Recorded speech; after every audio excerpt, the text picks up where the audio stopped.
Good evening. Good evening, board and community, parents, students. Thank you for being here this evening. I echo what Mr. Sanders said. We lost a gentle giant in our community and one that did a lot of great work for a lot of people. Without further ado, we have Legacy Knoll Middle School is going to come up. Dr. Miriam Ledford-Lyle and her students, they're excited to come up and talk to us. Thank you so much for this opportunity to highlight Legacy Knoll Middle School this evening. We really would appreciate this opportunity. I'd like to encourage you to welcome some of our members of our yearbook staff. They are certainly building their legacy and sharing their legacy at school every day as they highlight and celebrate and also chronicle lots of the student activities that are going on at Legacy Knoll. Hi, I'm Jacelyn, an 8th grader, and this is my second year as part of the yearbook team. As part of the yearbook team, we do various important activities. We come together to show off what our school is and has done throughout the year. We do this by taking pictures of things like sporting events and daily activities going on throughout the school. Through our pictures, we share the memories that have been created. This is important because as students, we get to showcase other students and their memories in the making.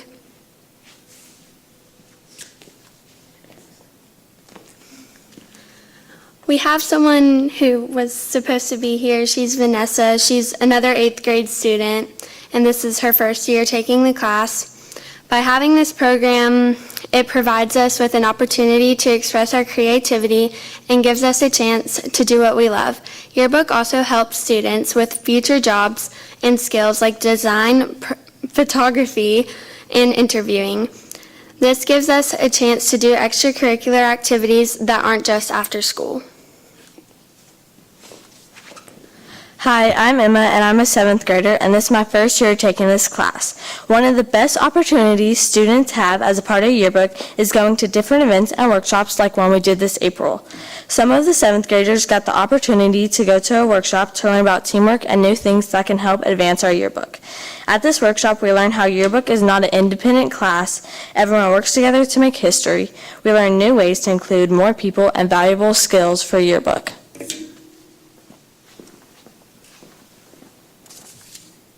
Hi, I'm Dahlia. I'm in 8th grade, and this is my second year taking this class. Something about the yearbook that makes it so special is that if it didn't have students helping out, then it wouldn't be as successful. Students are more comfortable with sharing things with each other and with other students taking their pictures. That makes the yearbook something students feel confident and happy about. Hello, I'm Josie. I'm an 8th grade student, and this is my second year taking yearbook. One of our biggest reasons the yearbook is so important is that it inspires others, and showing off our yearbook can encourage other students to join for next year, making the yearbook even better and opening up to new experiences for students. Hi, I'm Addie. I'm in 8th grade, and I've been a part of yearbook for 2 years now. We have captured so many memories by our photos, and one of the most memorable moments was the basketball season. Our basketball team made it to the championship game, which we documented this season through photos and interviews. We made a video to show off one of the ways we support all of our student activities.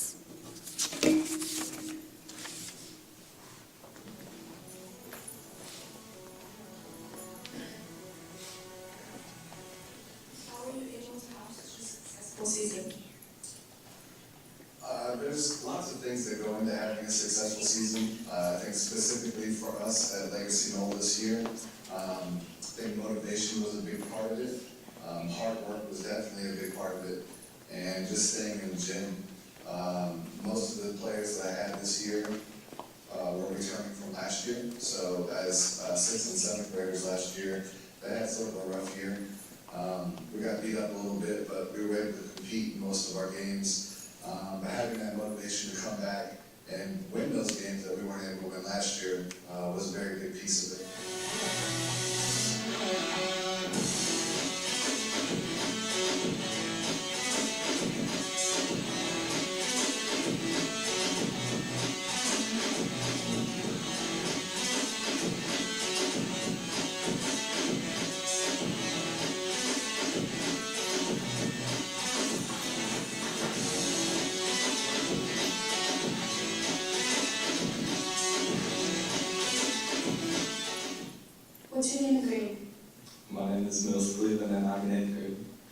What's an important quality for a 2A to have?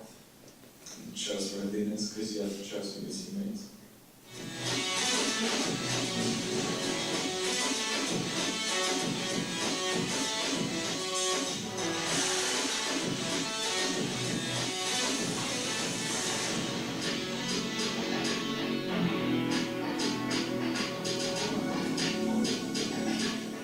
What's your name and grade?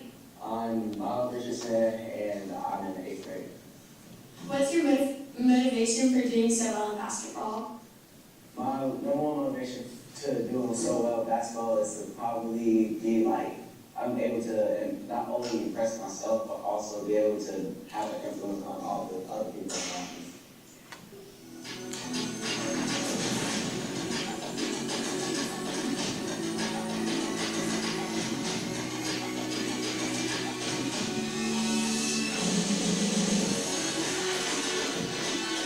What's your name and grade? My name is Levi Britt, and I'm in 8th grade.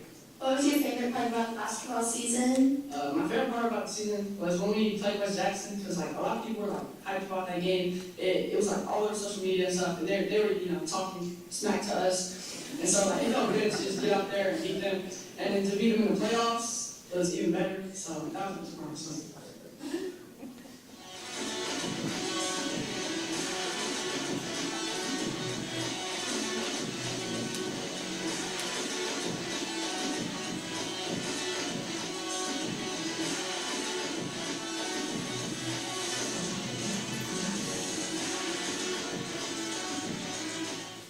What's your name and grade? My name is JT, in 8th grade. What was your hype moment of the season? The girls and the cheerleaders will all be saying like the saying with JT coming, and something like that. I don't know much about it, or I do much about it, but like, they were singing it, so like, it just stuck with us. More when I say last time, it stuck with me.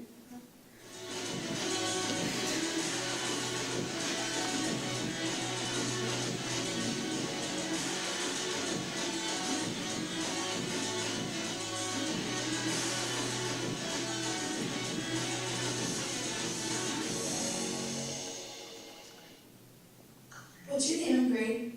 Name Ben, and I'm in 8th grade. What was your favorite shot you made during the season? My favorite shot I hit during the season was the first three-pointer I hit in the championship game. Just like the crowd popped on how loud it was after the first three I hit.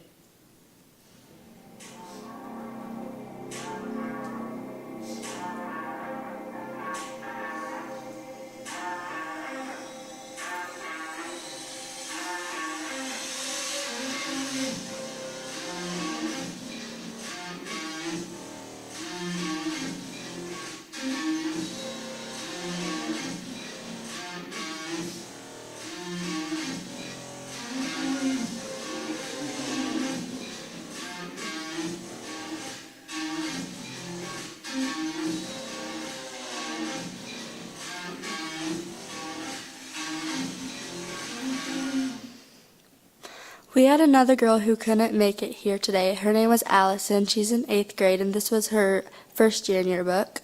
Thank you for your time. Our yearbook team is very grateful for your support that gives us the opportunity to have a wonderful and fun class.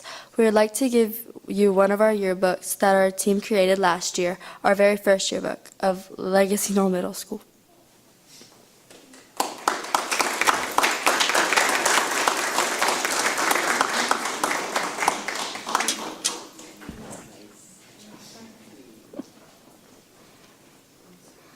And we would just like to take this opportunity to thank you for your support, certainly of academics, but also of our extracurricular and co-curricular activities that provide students with marvelous experiences where they can take what they're learning in their classes and apply it to real life. So thank you. Thank you, students. Thank you, students. Thank you, Dr. Ledford-Law. Great job. All right, a few reminders for the board. Our Villa recognitions will have a reception on Monday night prior to the meeting. That's taking place in the Student Center here at Empower. Also, Gum Springs Elementary School on Friday afternoon from 4 to 7. There's a drop-in event for Heather Backer celebration to look at the gym floor. I think we have some pictures of that this evening that we'll be sharing. Also want to remind you, Board, that West Jackson Middle School was chosen as a Blue Ribbon Lighthouse School, which is a huge accomplishment of that school. It's the 4th in our district over the last couple of years. So congratulations to the staff at West Jackson Middle School and the students and community. Also, East Jackson High School was named one of the 25 military flagship schools. They had that ceremony earlier this week, and representatives from the Georgia Department of Education came with Dr. Stratemeyer and his team, and they did a tremendous job celebrating East Jackson High School and the programs that they've created at that school to welcome military students and families, and just shows their commitment to educating every child within their school. All right, Dr. Hardegree, teaching and learning.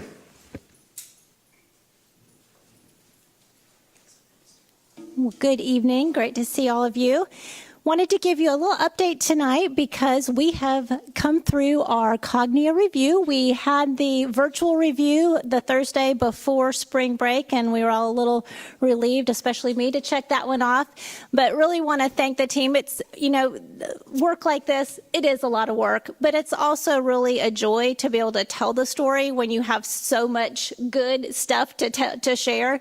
The evidence that we were able to put together and just really digging into that and being able to put that together, I felt very proud being able to sit with our team and talk about that work. So I want to thank each department for the role they played. Really, everybody did a beautiful job of just sharing kind of their piece of the story. And, it's different than in the past where they probably would have talked to you all and talked to people in all of our schools. So a little different format that they've moved to, but really just the pride in the work that we've been able to accomplish together. I just want to thank all of you because it's your work. It's everybody's work together. And I know that we all felt proud of that. So just to give you a quick overview, it also fell really nicely, I think, with following strategic planning with the Cognia work, because we had done such, kind of deep work together, digging into a lot of feedback from our community, a lot of feedback from our staff, and really establishing those priorities. So I'm going to give you just a kind of quick overview of what we put together and presented to our Cognia review team. I'll try to move through it kind of quickly because it was a little bit massive in the actually what we had to submit, but I'll try to give you the quick overview. Each department shared a little bit from our strategic plan, and that really kind of laid the groundwork and the tone for then what we went through with the Cognia team. But like I said, it really worked nicely because I think the Cognia work truly affirmed the work that we had already done with our strategic planning process. And it's just nice when you have that affirmation that we are on track with our priorities.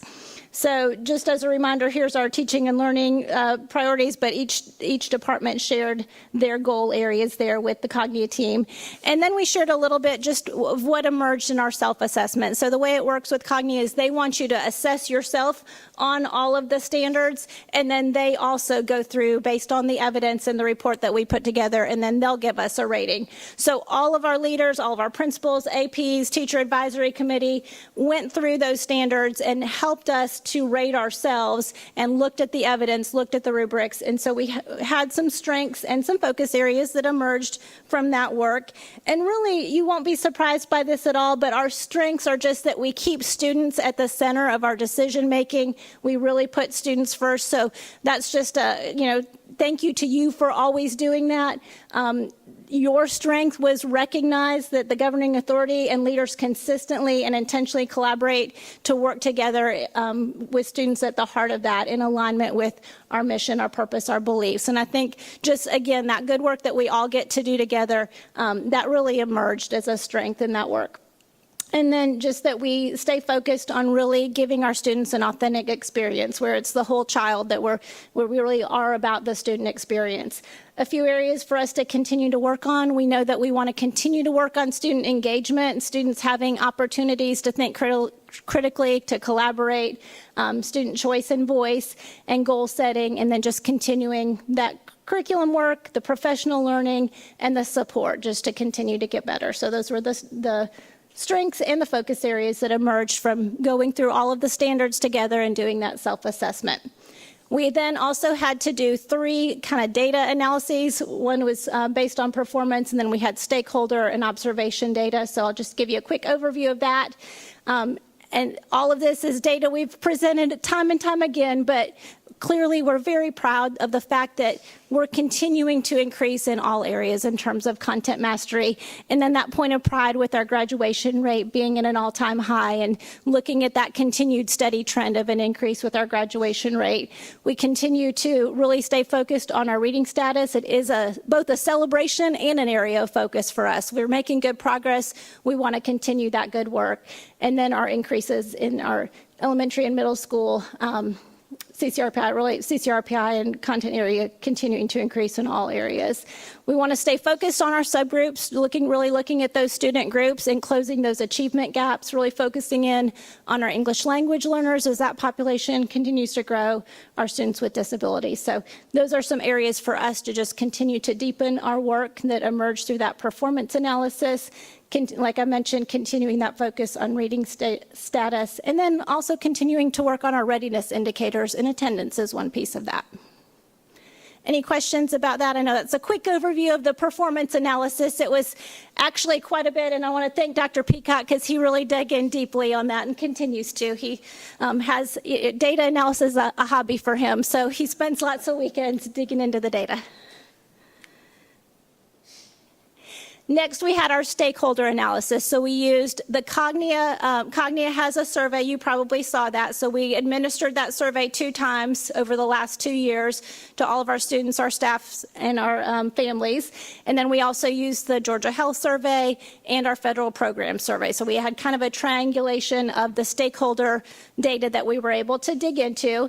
And again, strengths that just continue to emerge is how much our community values the relationships and the positive experience that they have in our schools, that it's welcoming and safe, and that our stakeholders have great confidence in the resources and just the experience there for their students. We want to continue to expand on our family engagement opportunities, continue to expand on our opportunities for students to have voice and choice in their learning, and then just situating the learning in those meaningful contexts where our students can really gain that global perspective and see how their learning relates to the community and the world around them. Well, and I suppose y'all had good response from the community and from the parents with collecting that data. We did have a pretty good response. That's an area where we always can continue to improve. I think it really helped that we also used the input that we got through the strategic planning process. And so we were able to pull that in also. So we felt like we had a lot to dig into, and it was nice to see that all of those surveys really affirm the same trends. And so we really do have, I think, a clear focus moving forward for the work that we want to do. And then in our learner observations, for this one, this was using the Elliott tool, which is a Cognia evaluation tool. And so we did close to 1,000 observations, and I say we, that's all school leaders, district staff. It was really a joint effort there to get in a lot of classrooms. We tried to make sure that we hit all content areas, all grade bands, to really dig into and get a good snapshot of the learning. And honestly, that's been a great practice for us that will continue. And one of the things that Cognia tells us is don't stop after you get to the end of this. It's a continuous improvement cycle. And so I think we have been able to incorporate some pieces that we know will continue to help us, like doing those observations. And these observations are not so much focused on what the teacher's doing, but really what the student is doing, really that learner experience. And so that's been eye-opening, I think, too, to be able to share back with our staff. And we tell our staff, this is just to help us get better. This is not evaluative at all. It's just to help us hone in on those areas where we know we can continue to improve. So the strengths that emerged from our observations, just the supportive learning environment that we have, the well-managed learning environment, and then some areas to focus on. Again, it affirmed that need to really look at student engagement and how are we truly engaging students at a deep level. One of the pieces that Cognia has is the digital learning environment. That's a little misleading. We really don't want our kids on computers all the time, but when they are, we want them to be using those tools to create, to collaborate, and to do meaningful kind of creative work that's going to be aligned to the types of things that will help them in their future, not so much consuming. So that's really where the focus is on that piece. So then after the data analysis, the three that I just mentioned, then there are the narratives that come with Cognia. And so there are 4 key narratives that we had to kind of use to tell our story. So the first one is the culture of learning. And so again, for each of these, we had to kind of identify where are our areas of strength and where are the areas that will continue to work. And you'll see that many of these overlap. So again, strengths being that welcoming environment, welcoming and supportive, that community atmosphere, and a culture of continuous improvement, really continuing to focus on active engagement, student voice and choice. And many of these get a little bit repetitive. I just wanted you to have an overview of the pieces that we submitted. So that's culture of learning, and then we had leadership of learning, and here really just strengths emerging, again, our positive culture, and this is focused a little more on, thinking of really with HR and how we're recruiting and retaining and really have a very positive presence, I think, in our community in terms of that. So we're able to really show that as being a strength, being a top workplace, and our focus on building capacity in our teachers and leaders, with a focus area being continuing to expand on professional learning and our induction programs. But we do a lot to really focus on this, and I think have a ton to celebrate in this area, just some areas where we know we can continue to grow. And then engagement in the learning, strengths that emerged in this section really, and this is based on both the observation data and our stakeholder data, really looking at that we do have a good consistent framework now for instruction with our UBD framework. We have ongoing teacher feedback loops, our design teams that meet regularly and review our curriculum, review our assessments. We have a plan for ongoing professional learning, and just that broad range of courses and pathways, between our STEM and our STEAM, our IB, our AP offerings, our dual enrollment, just a lot of opportunities, a lot of CTAE offerings for our students. So those emerged as strengths there. And then focus areas, just continuing to enhance the learning environment. As I mentioned, digital learning is a piece that in terms of observations, a little bit lower, but just knowing that that's more focused on using that as an engagement tool. And then final narrative was focused on growth and learning, and this really just looked at our system of assessments, that we do have a good solid balanced system of assessments, and overall very much a data-driven approach to instruction. From our work at the district level, our leaders, our teachers have a good strong focus on using data to drive instruction. We have a strong MTSS structure that really focuses on providing those targeted interventions to our students.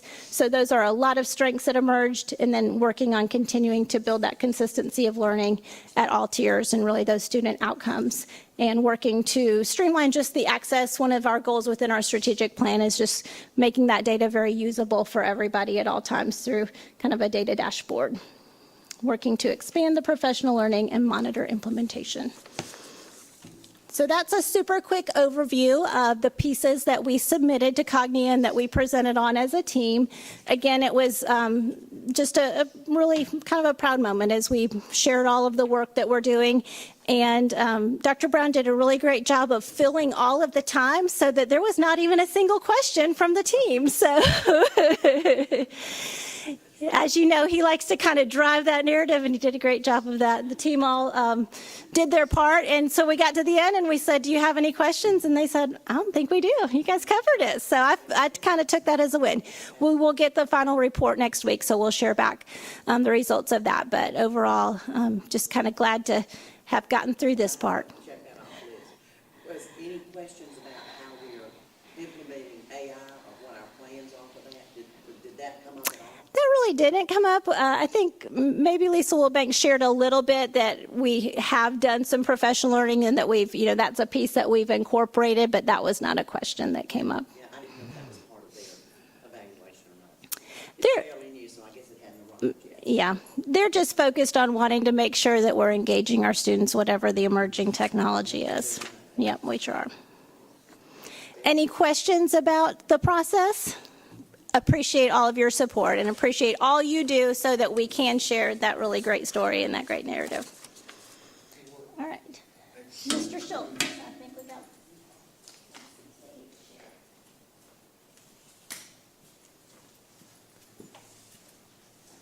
Good evening. Excited to share some exciting things that's been happening in our CTAE programs. Things are coming up there. Do I? Here we go. Apologize. First of all, what I was going to share is really what is our industry certification programs that our CTA programs have been going through.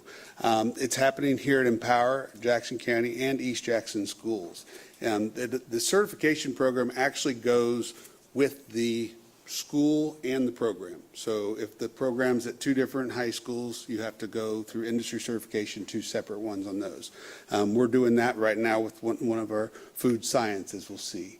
But to kind of tell you a little bit about what industry certification is, we kind of had this discussion, and I know, and Dr. Brown, I appreciate him being a big supporter in this program, is it's really aligning your CTA programs with the current industry standards. It's really digging down into those standards, making sure that they're high in terms of in the delivery and everything is high, and it's relevant in industry. That was a big one. And most of the time when kids ask anything today, why do we have to know this?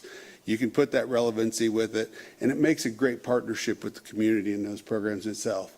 It prepares students for success and employment. I mean, no matter what, if they're going, we always want the kids to be enrolled, enlisted, or employed. Those are kind of really three good goals for all of our schools. But even if they're going on to post-secondary, they're going to be employed, you hope, when they're done. I mean, so we want that. We want those kids to be successful, whatever they're wanting to go into.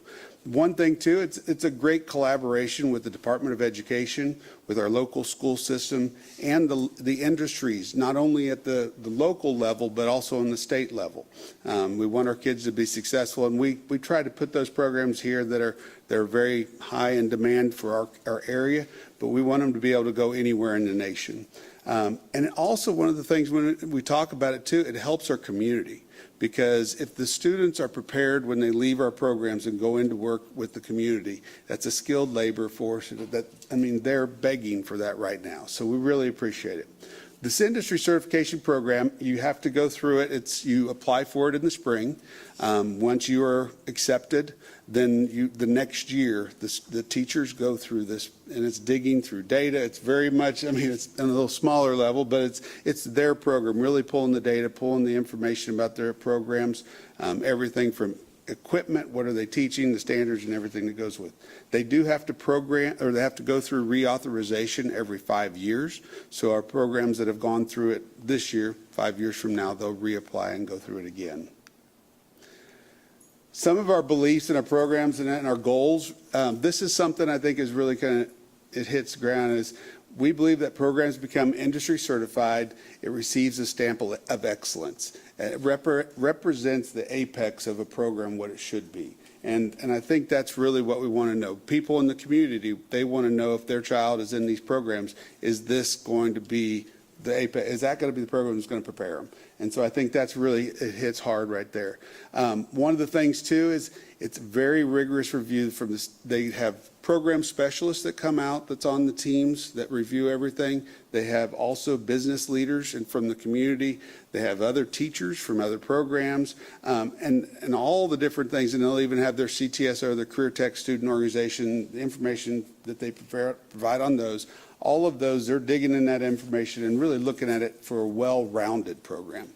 And one of our goals is that we want every one of our CTA programs to be industry certified. And of course, it takes time. But one of the things too, not all of the programs have an industry certification level, and I'll show you some of those there. But any of them that do, we want to make sure that we have that for our students. So to kind of show you where we were, and back in 22-23, we actually only had one industry certified program, and that was construction. We started going back through there, but we started hitting it hard, and we applied for it. We're the only program, I think, in the state of Georgia that actually has vet, medical, or mechanical, and horticulture, all three programs of agriculture, all industry certified, which is a pretty big one there. And then also we did the audio, video, and film technology production and stuff. That second year, this past year, right now, we just finished with business management, administration, our entrepreneurship program here at Empower, went through it. our healthcare science. Healthcare science was one of those big programs. We have 5 instructors in that program. It's one of our larger ones, but we do everything from clinical medical assistance to phlebotomy to biotechnology. I mean, you've seen those pharmacy techs. Those ladies did an amazing job on all that. It was kind of a little promo if they're saying when they went through the industry certification, they actually went and all of the teams across the state kind of did a promo of what they were going to be going through, and they wanted our teachers to go first because they thought ours was one of the best ones in the state. So I thought that was really kind of neat there too. Right now too, Jackson County Food Science and East Jackson Food Science are finishing up their industry certification, and they will be industry certified before the end of the year. So it's pretty exciting. You think within 3 years, we're up to 9 different programs that are industry certified. So we're not to where we want to be yet. We want to get 100%, but to give you kind of an idea, and hopefully you can read these, and I want to make sure, some things that's kind of hit us, we've had some new instructors in programs. I'd be scared to death to put a new instructor to go in for industry certified. Not to say that they're not doing a great job, but to be able to pull the data, to be able to pull all the different information, it takes a little time. But so one of the things we'll look at is our advanced technology engineering and our over at both of the base schools. Although this is the mechatronics, I apologize. That's here. We've had some turnover in some of our teachers. We hope to have that here in another couple of years. We'll start going through that one. You'll see the engineering. That was what we were talking about, the architectural drawing and also the architecture. We've had a new instructor that's come in. We're going to get him established and get him started on the program. We're probably going to wait 1 year. You can kind of see from apply to when we're going to actually go through. And then we're going to do all these. We're going to healthcare right now. Graphic communication. This is a brand new program this year. You have to be in existence for at least 3 years before you can go into the program. So we'll give her a little bit more time. And the same as we get to the auto mechanics. We'll have that industry certified within the next 3 years too as well. So we'll be applying. These are the ones at the bottom. They actually don't have an industry certification at the state. However, one of the things is we do have strong advisory panels, and we do a lot with the community trying to do needs analysis to make sure that we're still there and we're doing what we need to be doing. But that was kind of a quick snapshot, but I appreciate you. And one of the things too, and I guess when you see this seal, I thought about adding there at the end, our students, when we have an industry certified program, that seal actually increases on their diploma that they've finished that pathway in those industry certified programs as well. So it helps the students, it helps our programs, helps our teachers too, kind of just see exactly what they're doing. So we appreciate it. Yes, ma'am. Did you say that we are one of the few in the state that has this many, or did you Well, no, there's some that actually have a lot of industry certified, but now our ag programs, we're the only one that I know of that actually are certified in all 3 areas of mechanics, horticulture, and animal science. Some of them, and that program is kind of unique. It's agriculture, but there's actually 3 program areas you have to do it on. Healthcare, it's big, but they are all under one umbrella. So, but thank you all. I appreciate it.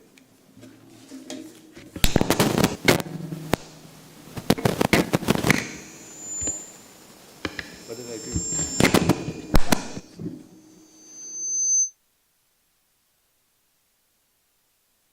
Thank you, Mr. Schultz. And he was being very kind by saying that I supported those programs. There was a nice shove to get those things industry certified. So I appreciate, I know it's extra for teachers. I know it's above and beyond, but it's the right thing to do for the program of kids. And so we appreciate you leading that charge. And when you look at a chart, you can see where you were, and you can see how many programs have met those requirements and check that off. I think it's just a symbol to the community that our CTA programs are strong and continuing to gain momentum. Mr. Hooper, or Mr. Todd, how are you updating?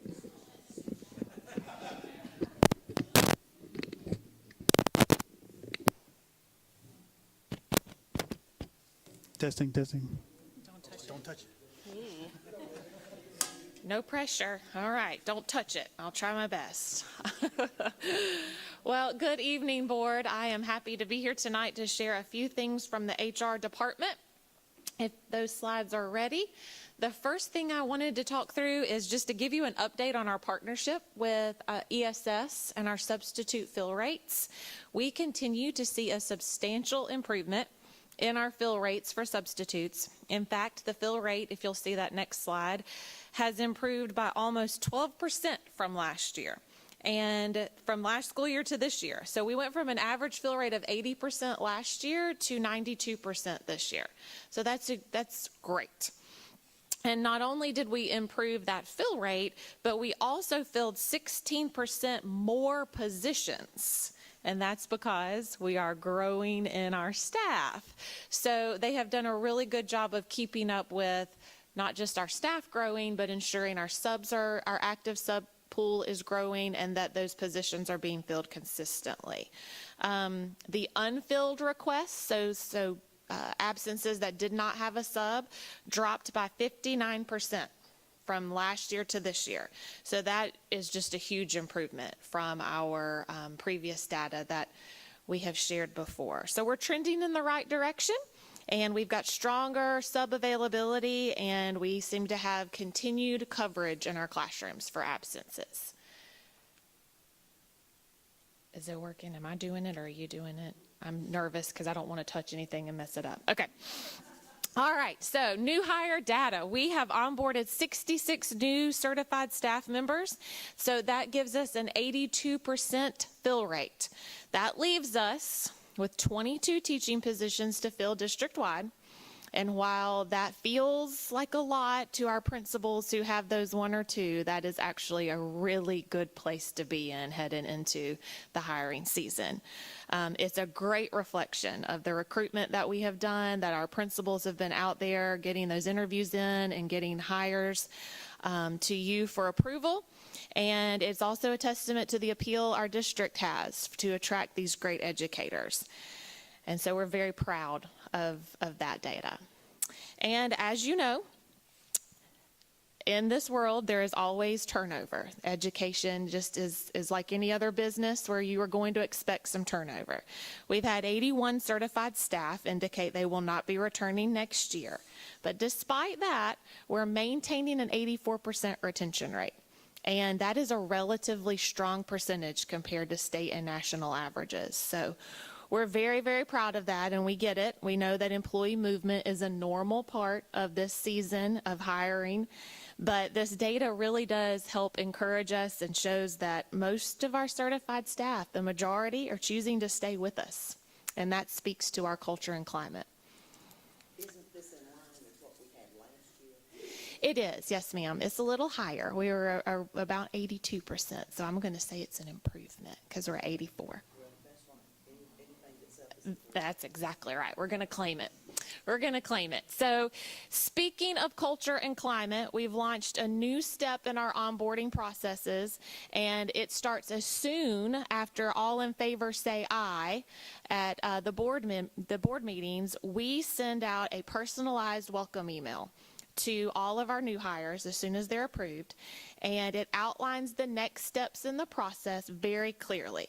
This helps reduce the uncertainty that they might have. It also is they get something from us immediately that tells them welcome.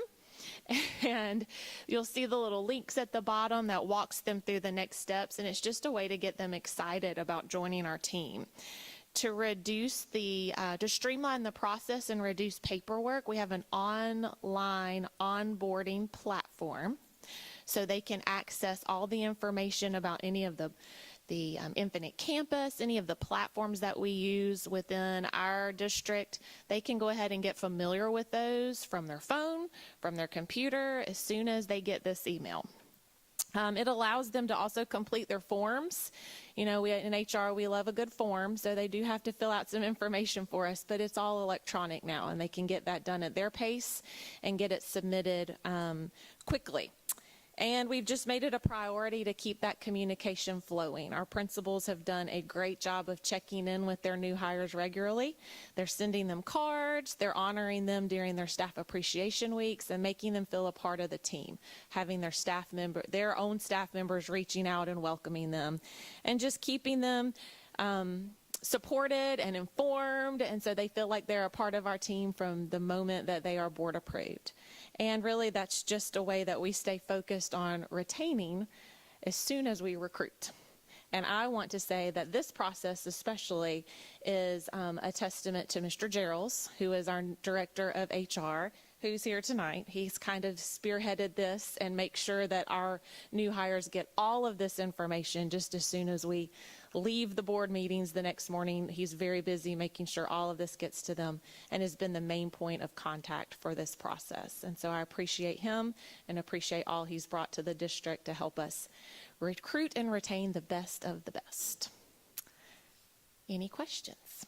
And don't most of our schools have teacher mentors for our new hires? Yes, ma'am. So that's a part of our strategic plan that we are going to kind of beef that process, that structure up a little. We've always had the mentors in place, but we've realized that some teachers, brand new teachers, need a different type of mentor than someone who's just coming to Jackson County who might have been teaching for 6 or 7 years. Really, they just need to learn Jackson County.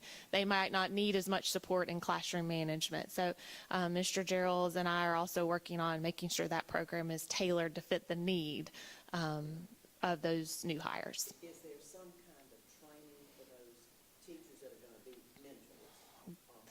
There will be, yes, ma'am. We're working on that as well. There were some modules that they've done in the past that the state rolled out.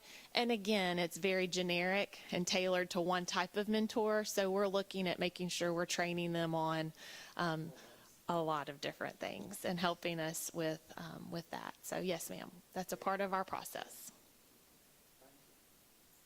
Any other questions I can help answer? Okay.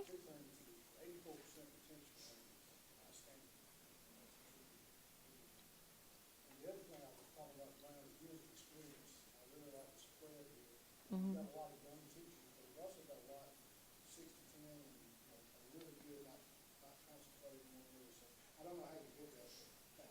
Well, I didn't. I didn't. They are attracted to us.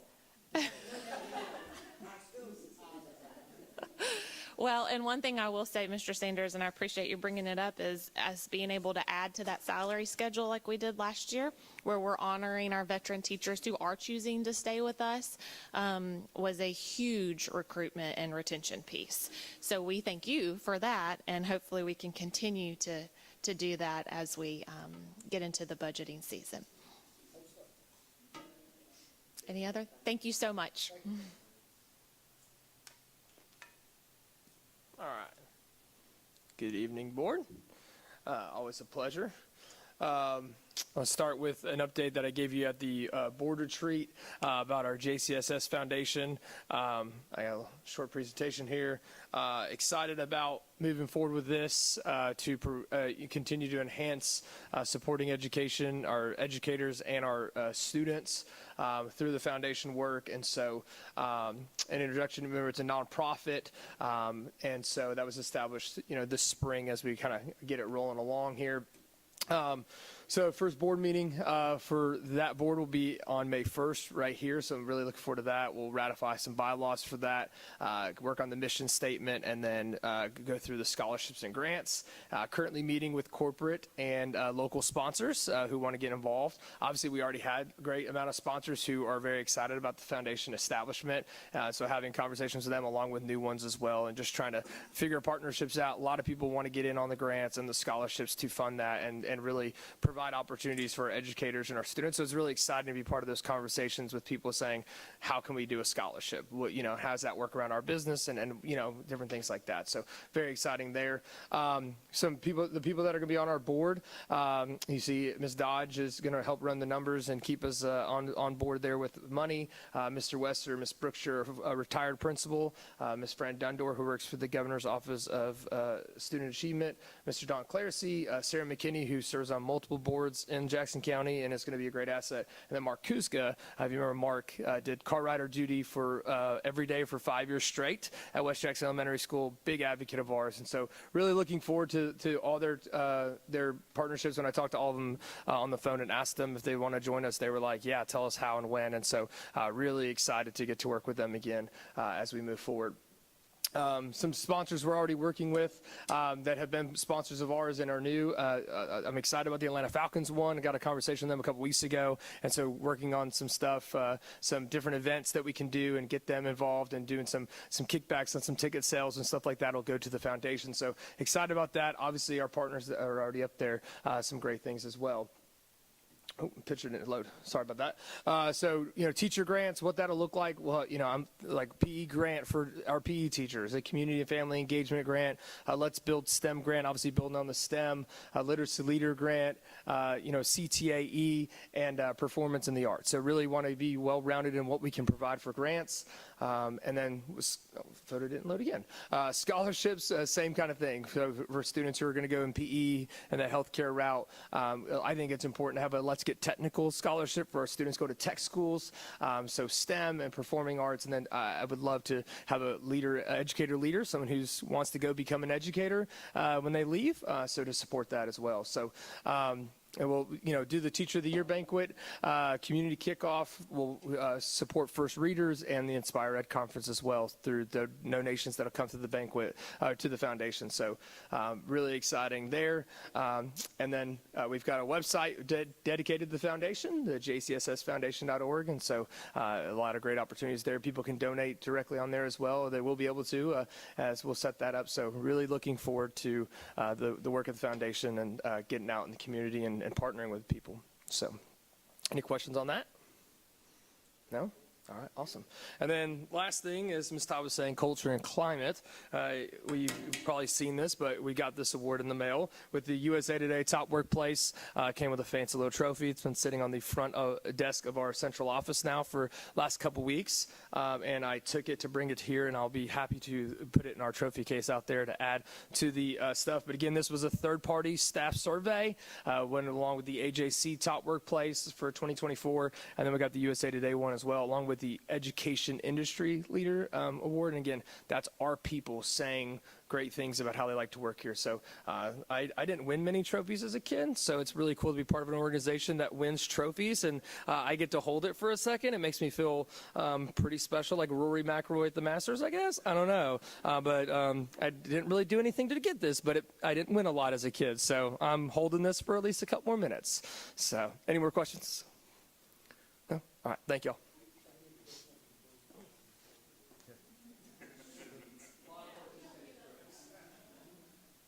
I've seen him swing a golf club.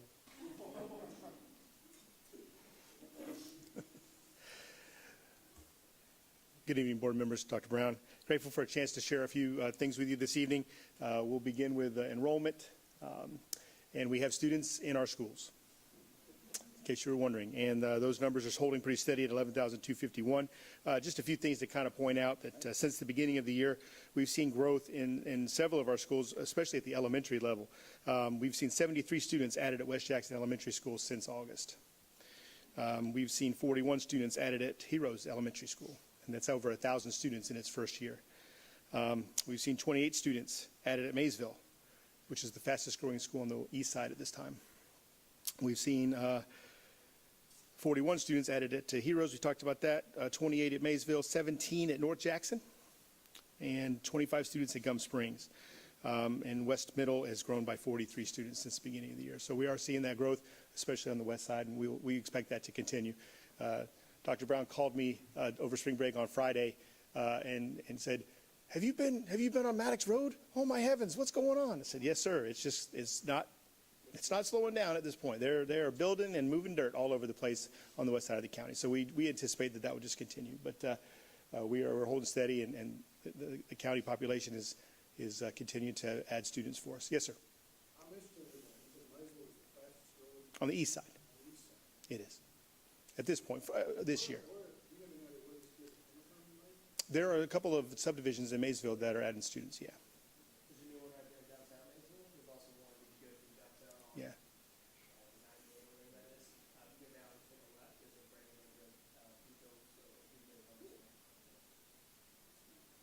Right.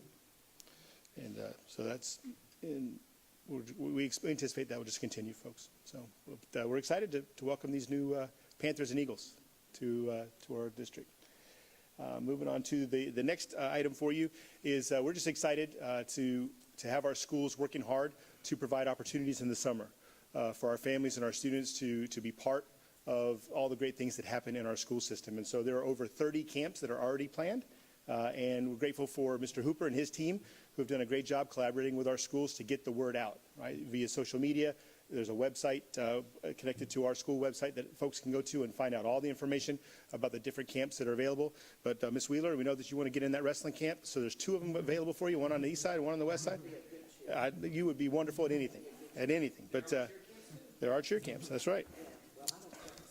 But if you want to practice culinary arts, we've got culinary camps, we've got STEM camps, we've got robotics camps, we've got athletic camps of all types, and we're just excited to be able to offer these types of opportunities for our families and students to be part of what's happening in Jackson County, even during the summer months. So, great opportunities there. And a lot of those are actually very affordable, $75 or less for the vast majority of those camps, so folks can experience those things. And several of those camps are actually free. And just opportunities for our kids and their families to be part of what's going on in Jackson County. So we're grateful for that. Just a real update with our spring activities. So many things going on. I cannot possibly share with you all of the accolades and the great accomplishments of our schools, but I wanted to just share a few things with you. We've got lots of spring sports that are in competition or just finishing up. Baseball, esports, golf, lacrosse at Jackson County, soccer, tennis, track and field. In addition to all of the arts that are happening with our bands, our chorus, our drama programs, it's amazing all the things that our kids are doing. But a few things just to bring to your attention, some highlights. At East Jackson High School during the spring season, the baseball team is currently third, and they have their 3rd consecutive year of double-digit wins, which is a historical first for them. They are really on the upward trajectory, playing a very tough region, but as they finish their regular season this week, they are in line for a playoff spot this year again, and that is just something that is amazing for our Eagles on the baseball side. On the soccer field for our girls, they are currently 10-3, having a great season. They finished as the region runner-up, and they're going to host a playoff game. And our boys are currently in 4th and have a chance to make the playoffs if they can continue their season and win the last one here this week. On track and field, the Eagles are running, jumping, and throwing like crazy, and they are really in a good position to be contenders for postseason accolades. So we're excited for them. The region meet will be this weekend. The literary team at East Jackson placed 3rd in the state in 2A. And of course, that's kind of an artistic competition, right, that GHSA actually supports. And we had 3 of our students who were state champions: Lincoln Walker in the boys solo, Abigail Cornelius in domestic, it was domestic extemporaneous speaking, excuse me, that's what it means. I had to shorten everything so they would fit. And then Carly Chandler, Kayla Fricks, and Emily Bunn in the girls trio were state champions. So some great things for some of our kiddos there.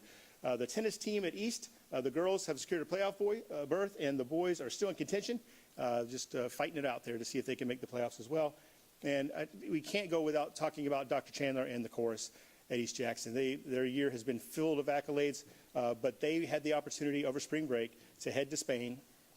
And there at Barcelona, they competed in an international competition with other mixed choruses from around the world, and they won their division in competing with those other schools. So just an amazing opportunity for those kids to experience, a culture of a European nation, the history and all those pieces, but also to have a chance to compete with some really great competition, and then to come out, on top was just amazing. And I just wanted to add too that, and I don't remember where, but they were invited while they were there to perform at some additional place, and they accepted that Right. invitation. So I mean, they represented us. Absolutely. Jackson County is well known in Barcelona this week, and that's something we'll take. We'll take that any chance we can. No, that's right. Well, at least not too many of them. Right. So moving on to Jackson County, some highlights from them. The tennis team, the girls' tennis team at Jackson County, finished as region champions for 8-5A, and they're going to host their playoff match in the next round. The boys finished in 3rd place and will make the playoffs as well, so we're excited for them. The girls' soccer team at Jackson County finished as the region runner-up. They'll host a game on the 22nd, while the boys finished in third place and will make the playoffs as well. We're excited for them. First time the boys have made the playoffs in many years in Jackson County, at Jackson County High School. So we're excited for them on their soccer side. First year varsity program of lacrosse. They're playing tonight. The girls are playing. If they can win tonight, they will be a playoff team in their first year of varsity play there. The boys are going to have a chance for a winning season. If they can win tonight, the playoffs are a little bit out of their reach. Only 3 teams get to make it out of the whole area because lacrosse is one of those sports that doesn't really have regions. They work it out with the teams that are there. But they do have a chance to have a winning season in their first varsity season. So we're very excited for the future of lacrosse at Jackson County High School. The literary team at Jackson County made the state and had really as many participants at state as we've ever had. And we got points for the first time with 2 of our students placing, with Caleb Obel getting 3rd place in argumentative and Chloe Bradley finishing in 3rd place in literary analysis. So we're excited for those students and their finish. The esports teams at Jackson County, both of the Super Smash Brothers teams have qualified for the state playoffs. And East Jackson's teams also qualified. I just didn't have another box to put them in on theirs, but so we have 4 Super Smash Brothers teams from the county that are going to be competing in the playoffs in esports. So we're excited for those kiddos. We'll see how they do. And one thing for the Panthers, they had 10 students sign with colleges to play sports in the next year last week, and that's out of 17 overall this year that have signed to play at the next level at Jackson County this year. So they're very proud of that, and certainly something for us to be proud of as well. Looking at some middle school accolades, East Middle, their track and field team, the boys and girls, won the Pac-10 championship. We're very proud of them, and they dominated that meet. It wasn't even close. In tennis, their boys were the runner-up, and the girls finished in 3rd place. And in the golf, their boys and girls both finished in 3rd place in the conference. We're very proud of our East Jackson Middle School kiddos and their hard work there. Looking at the Legacy Knoll, their baseball team finished 3rd in the conference. Their tennis team finished as the champions. They were combined with West Jackson Middle in that, but they were the champions of the conference. And in the chorus and drama at Legacy Knoll, they put on their very first musical in history there, and we're excited to recognize that Dare to Dream was a great success. They had a lot of participation from their kiddos, but also a great crowd that came to support them as they put that on. And then looking at West Jackson Middle School, their baseball team finished as conference champions for the 2nd consecutive year. Their tennis and golf teams were champions as well of the conference, and their soccer team also won the championship this year. So a lot of great things happening with our Panthers there at West Jackson Middle School this spring. Lastly, let's talk a little bit about some of the great things happening here at Empower. Our Technology Student Association, they had an EV rally at the state level, and they were 7th in the lead acid division and 10th in the advanced battery division. I have no idea what those things are, but apparently there are different types of cars that they can do at the EV level, and they did great stuff there. I called Todd for some help, and he tried to help me, but I'm up here floundering with this one. The film production team there at Empower, they created a county promotional video that goes along with that Choose Jackson program that we were doing for all of our new hires and for the folks that are interested, and we're grateful for their work to help to bring that video to pass so that our folks would learn more about our county. The HOSA organization here at Empower, they competed at the state philology competition, and Allison Yanku was 3rd place, and Andy Armstrong was in 5th place in that state competition. So great job by some of our students with the Health Occupations Association there. In the FFA, Reese Looney won the Region Ag Education CDE and came in 6th in the state. Reese Sorrow was a discussion meet regional winner. And Aubrey Menard was 1st in the division in prepared public speaking, while the team poultry judging, our team at Empower got 6th place in the state. So some really great things happening with FFA. And lastly, our JROTC, the drill team qualified for the state competition, which was a great accomplishment for our JROTC kiddos. As you know, there are just amazing things happening each and every week here in Jackson County with our kids. We've got amazing young people. We've got amazing adults who are just giving and sacrificing and pouring into these kids, and our kids are taking it and just excelling. And just so many great things to be proud of. Thank you for your time. Do you have any questions? I just have a comment. I don't know if you missed it or not, but the weekend before Friday, for spring break, I attended the Dutch of Annie from East Jackson Elementary School in Martin Moore. I told him and went with a performance center, Miss Willie was there. And man, those kids did such an outstanding job. And the directors and that was outstanding. So I think I'll put that somewhere because I'm doing it. It's quality. And they got everyone over 40-something kids in 4th and 5th grade. Yep. And my grandson, who is in 4th grade, and he had a part, and he told me afterwards, he said, "Mimi, I saw him wish I was in 3rd grade so that I could do it again. They stood every other year." I said, "Well, maybe you can sing in the chorus in middle school." He said, "No, I don't want to do that." Oh. But it was really fun. Yeah. He did a good job. Yeah. He wrote that book. So, absolutely. Appreciate y'all. Thank you. Good evening, Board.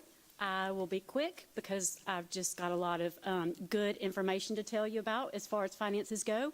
We, of course, are in the throes of budget season and approving SPLOST and issuing bonds, and just all kind of fun stuff is happening right now in the finance world. But it's all amazing and wonderful and really good. As you can see, SPLOST was up over every measure this month. A very, very good deposit of over $1.2 million. So we would like to keep that trend going, especially with all the amazing construction and improvements and projects that we have coming up in the near future. And then as far as our overall financials, we are looking amazing.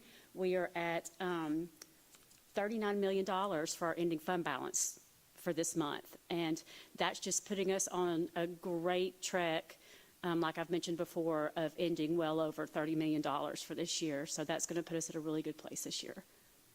And as you can see, our revenues are above where we are at this point in the year, which is 75% of the year completed. And our expenditures are a little bit below, and that even includes our open purchase orders. So both of those items are contributing to where we are, the good place we are with the fund balance. And then next, again, I mentioned that we are well over $39 million, close to $40 million with our fund balance, and that is $9.6 million above where we were at this point last year.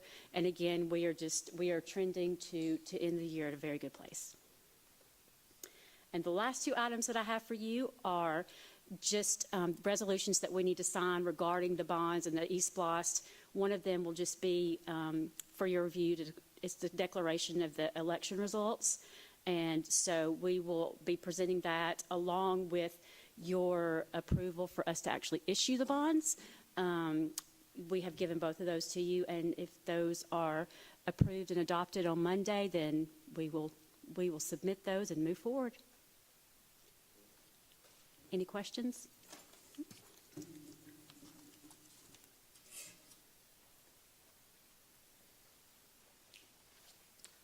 Try to be like Miss Dodge. Got a few updates in the operations department. Appreciate the opportunity to present. School Nutrition's got Superhero Day coming up on May 2nd. Excited about that for our school nutrition and honoring them and kind of putting a focus on the activities they have going on. Transportation still continues to amaze me. They do a great job every day getting our kids to and from school safely. This is a very critical time of the year for that group. A lot going on, a lot of field trips during the day. Certainly applaud that staff and the work they do. All the other things that we have going on this time of year that Mr. Wester alluded to also puts pressure on our transportation department because we transport those students all over the state during this time as they compete at different levels. That just puts an extra pressure on that group, and they've done a great job of handling those at this point, so I'm very proud of that group. The school shooting down at Florida State, many of us saw that today. That puts a new focus on school safety. It would be very critical during those times as those activities make the news, and it just brings that to the forefront again. Certainly sad as we hear that. Don't know all the details. I haven't been home yet, but I'll get there and watch that later on. Mr. Farmer, you all know, dedicated as that guy is. His son had a birthday today. He was going to celebrate a birthday. He asked for the evening off, and of course that was certainly not a problem. I believe we have some monthly project updates that he's got presented for us. You all can see the work going on at the auto lab. It's amazing what that looks like. The walls are constructed. The mechanical, electrical, plumbing's being put in place. The spray foam insulation, which will suppose the brick will be coming up soon. It's just moving along. I think some of our staff toured it earlier this week, and it's exciting to see a lot of things going on there. Besides what's going on outside, the work inside, which is the renovation phase of this project, over the spring break, there was new ceiling tiles installed in classrooms in B Wing. They continue to work on the fire alarm upgrades, did some wiring on the HVAC controls to be prepared to put our HVAC units in as soon as we're able to get those in-house. The flooring in those hallways, you'll see some pictures on that as well as we go through this. It looks amazing. It brings a new look to our campus. So I remember the East Jackson High staff, and she requested this to be at East Jackson next. And it just brings that need to want it everywhere to have this look. But it's certainly a nice look. I think the morale on Monday morning was certainly, it was an upbeat morale throughout the building as the kids came on campus. So we're excited about a lot of work going on there.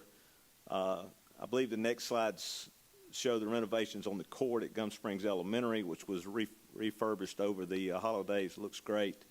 That event will be happening tomorrow to recognize Coach Backer and dedicate that gym court. The other two things going on, there are a lot going on over spring break, but the LED message boards at South and East were installed.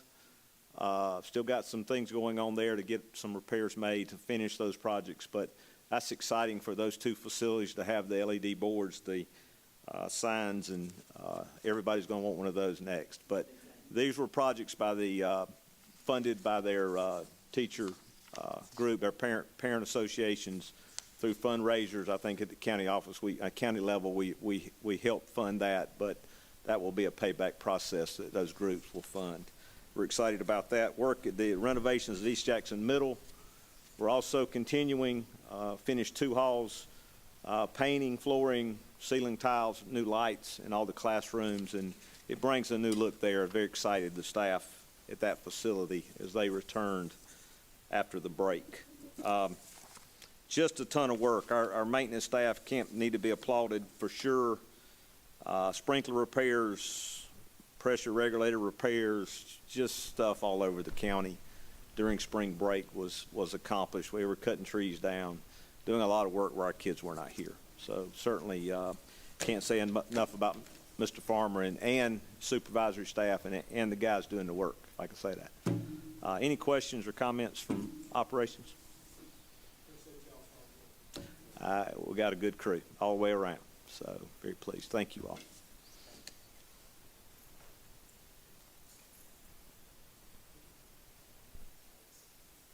Okay, there's a need for executive session for personnel and real estate. Have a motion to go into executive session. Second. Second by Mr. Johnson. All in favor? Aye. Okay.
I'll second motion by Mr. Johnson, second by. All in favor? Aye. Need a motion to approve the personnel action? Moved by Ms. Willard,